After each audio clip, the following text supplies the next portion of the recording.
गौरव से भरा रहा है। पीएम मोदी ने सेंट्रल विस्टा एवेन्यू का उद्घाटन किया। कार्यक्रम की शुरुआत इंडिया गेट पर नेताजी सुभाष चंद्र बोस की प्रतिमा के अनावरण से हुई। सुभाष चंद्र बोस की ये प्रतिमा 28 फीट ऊंची है। नेताजी की प्रतिमा ग्रेनाइट के एक ही पत्थर को तराशकर बनाई गई है और इसके लिए 100 फुट का पत्थर तेलंगाना से विशेष रूप से दिल्ली लाया गया।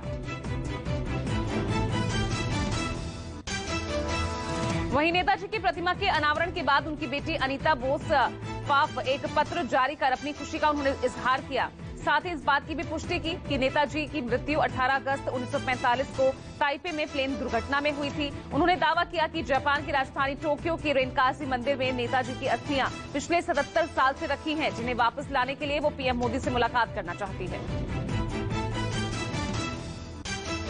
पीएम मोदी ने राष्ट्रपति भवन से इंडिया गेट के बीच कर्तव्य पथ देश को समर्पित किया। पीएम ने 15.5 किलोमीटर लंबे सेंट्रल विस्टा एवेन्यू का भी उद्घाटन किया। ये सेंट्रल विस्टा एवेन्यू 19 महीने तक लगातार चले काम के बाद बनकर तैयार हुआ है। विस्टा का मतलब दिलकश नजारा होता है। राष्ट्रपति भवन से इंडिया गेट तक राजपथ के इर्द गिर्द का इलाका हरे भरे पेड़ों, नहरों और पार्कों से घिरा है।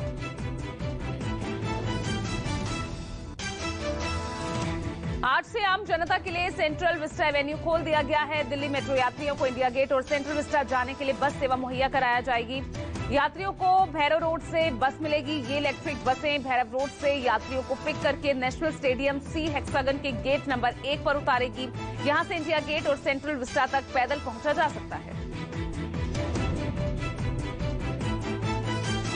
कांग्रेस की भारत जोड़ो यात्रा की शुरुआत के साथ ही आज सिक्स स्कूल सुचिंद्रम में राहुल गांधी की भारत जोड़ो यात्रा का कार्यक्रम होगा। दोपहर 2:30 बजे राहुल गांधी तमिलनाडु की महिला कार्यकर्ताओं से बातचीत करेंगे। इसके बाद वो जवाहर बाल मंच पेंट जंग प्रतियोगिता के विजेताओं को पुरस्कार वितरण करेंगे। दिल्ली के डिप्टी सीएम मनीष सिसोदिया और सीएम भगवंत मान आज हिमाचल के मंडी दौरे पर रहेंगे और आपकी 5वीं गारंटी को पेश करेंगे। आप नेता दोपहर 1 बजे मंडी में संस्कृति सदन हॉल में सभा को संबोधित करेंगे। दरअसल हिमाचल प्रदेश में विधानसभा का चुनाव इसी साल के अंत तक होना है, जिसकी तैयारी में बीजेपी, कांग्रेस के साथ साथ आम आदमी पार्टी जुट गई है। गृहमंत्री अमित शाह आज एक राष्ट्रव्यापी आइकॉनिक बाइक रैली उद्घाटन करेंगे। शाह रैली को मेजर ध्यानचंद से झंडी दिखाकर सुबह 8 बजे रवाना करेंगे। इस दौरान केंद्रीय मंत्री अनुराग ठाकुर भी मौजूद रहेंगे।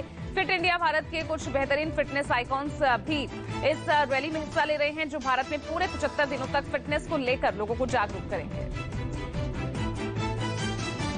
दिल्ली से पटना लौटने के बाद मुख्यमंत्री नीतीश कुमार सीधे राबड़ी आवास पहुंचे और आरजेडी सुप्रीमो लालू प्रसाद यादव से मुलाकात की।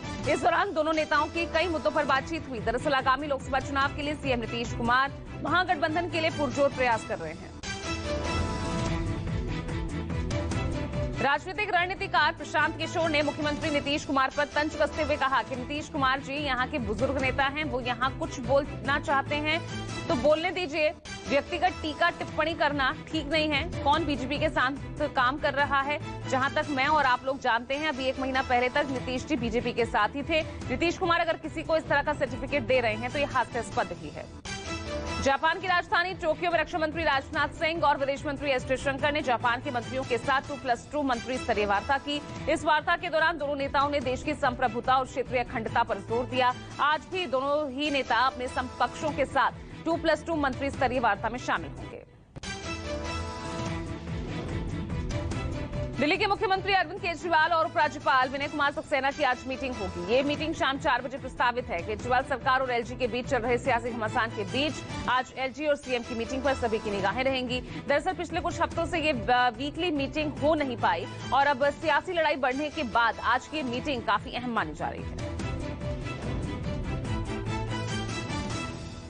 आज दिल्ली प्रदेश बीजेपी अध्यक्ष आदेश गुप्ता के नेतृत्व में केजरीवाल सरकार के 7 मंत्रियों के घर के बाहर दिल्ली बीजेपी प्रचंड विरोध प्रदर्शन करेगी। इस दौरान बीजेपी आप सरकार के कई मंत्रियों का पुतला दहन करेगी। दरअसल राजधानी दिल्ली में आप सरकार के खिलाफ बीजेपी ने मोर्चा खोला हुआ है। मुख्यमंत्री भूपेश बघेल राज्य के 2 नए जिलों का शुभारंभ करने जा रहे हैं। आज से 32वां जिला मनेंद्रगढ़, चिरमिरी, भरतपुर और सक्ती 33वां जिला के रूप में अस्तित्व में आएगा। इस तरह प्रदेश में जिलों की संख्या बढ़कर 33 हो जाएगी। नवगठित जिलों में मुख्यमंत्री बघेल आज कलेक्टर और एसपी ऑफिस का उद्घाटन करेंगे, साथ ही एक रोड शो भी करेंगे। पटना के फुलवारीशरीफ में सांप्रदायिकता विरोधी सम्मेलन का आयोजन किया गया, जिसमें बीजेपी हटाओ, देश बचाओ, बुलडोजर राज खत्म करो और आतंकवादी देशद्रोही कहकर मुस्लिमों को प्रताड़ित करना बंद करो जैसे नारों के साथ बीजेपी के खिलाफ प्रदर्शन किया गया। चुनाव आयोग द्वारा फर्जी राजनीतिक दलों की जांच के बाद फंडिंग पर आयकर विभाग ने भी शिकंजा कसना शुरू कर दिया है। आयकर विभाग ने 11 करोड़ रुपए से ज्यादा का चंदा जुटाने वाली मुंबई की जन राज्य पार्टी के कार्यालय समेत 3 जगहों पर छापा मारकर दस्तावेज जब्त किए हैं। वहीं पार्टी के राष्ट्रीय अध्यक्ष के पास से 2.5 लाख रुपए नकद जब्त किया गया। राष्ट्र विरोधी गतिविधियों में पीएफआई की संलिप्तता सामने आने के बाद बिहार में एनआईए ने 9 जिलों में छापेमारी की है।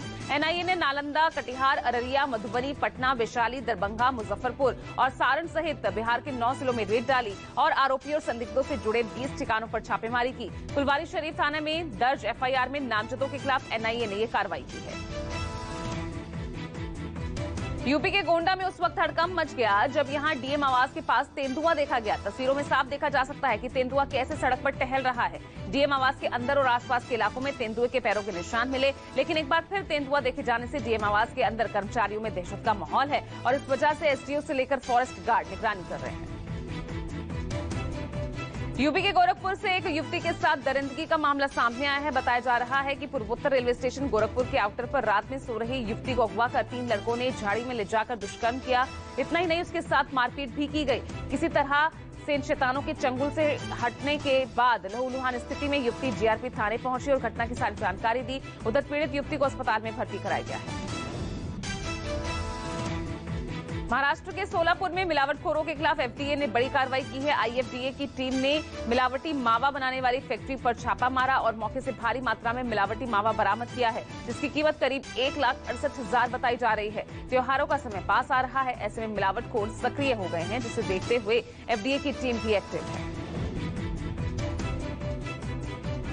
महाराष्ट्र के सोलापुर के बार्शी तहसील से हैरान करने वाली तस्वीर सामने आई है, जहां कुछ लोग पार्थिव शरीर को ले जाते हुए दिख रहे हैं। दरअसल दुमाला गांव के निवासी की मृत्यु के बाद गांव के लोगों को घर से शमशान भूमि तक जाने के लिए नदी पार करनी पड़ती है। आपको बता दें कि महाराष्ट्र के कई हिस्सों में मूसलाधार बारिश हो रही है, जिस वजह से लोगों को परेशानी उठानी पड़ रही है।